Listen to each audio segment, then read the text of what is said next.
والقرآن المجيد بل عجبوا أن جاءهم منذر منهم فقال الكافرون هذا شيء عجيب أإذا متنا وكنا ترابا ذلك رجع بعيد قد علمنا ما تنقص الأرض منهم وعندنا كتاب حفيظ بل كذبوا بالحق لما جاءهم فهم في أمر مريج أفلم ينظروا إلى السماء فوقهم كيف بنيناها وزيناها وما لها من فروج والأرض مددناها وألقينا فيها رواسي وأنبتنا فيها من كل زوج بهيج تبصرة وذكر لكل عبد منيب ونزلنا من السماء ماء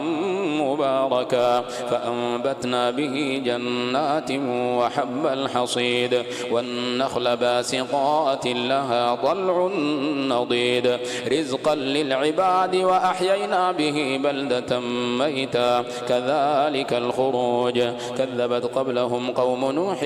وأصحاب الرس وثمود وعاد وفرعون وإخوان لوط وأصحاب الأيكة وقوم تبع كل كذب الرسل فحق وعيد أفعينا بالخلق الأول بل هم في لبس من خلق جديد ولقد خلقنا الإنسان ونعلم ما توسوس به نفسه ونحن أقرب إليه من حبل الوريد إذ يتلقى المتلقيان عن اليمين وعن الشمال قعيد ما يلفظ من قول إلا لديه رقيب عتيد وجاءت سكرة الموت بالحق ذلك ما كنت منه تحيد ونفخ في الصور ذلك يوم الوعيد وجاءت كل نفس معها سائق وشهيد لقد كنت في غفلة من هذا فكشفنا عنك غطاءك فبصرك اليوم حديد وقال قرينه هذا ما لدي عتيد القيا في جهنم كل كفار عنيد مناع للخير معتد مريب الذي جعل مع الله إلها آخر فألقياه في العذاب الشديد قال قرينه ربنا ما أطغيته ولكن كان في ضلال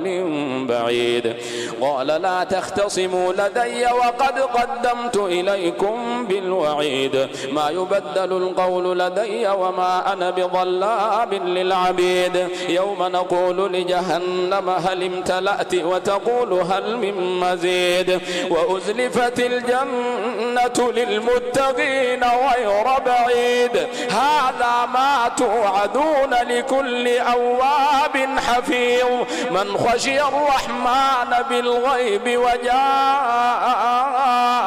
بقلب منيب ادخلوها بسلام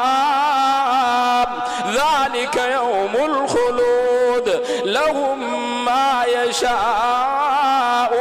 فيها ولدينا مزيد وكم أهلكنا قبلهم من قرن هم أشد منهم بطشا فنقبوا في البلاد هل من محيص إن في ذلك لذكر لمن كان له قلب أو ألقى السمع وهو شهيد ولقد خلقنا السماوات والأرض وما بينهما في 6 أيام وما مسنا من لغوب فاصبر على ما يقولون وسبح بحمد ربك قبل طلوع الشمس وقبل الغروب ومن الليل فسبحه وأدبار السجود واستمع يوم ينادي المنادي من مكان قريب يوم يسمعون الصيحة بالحق ذلك يوم الخروج الخروج إنا نحن نحيي ونميت وإلينا المصير يوم تشقق الأرض عنهم سراعا ذلك حشر علينا يسير نحن أعلم بما يقولون وما أنت عليهم بجبار فذكر بالقرآن من يخاف وعيد.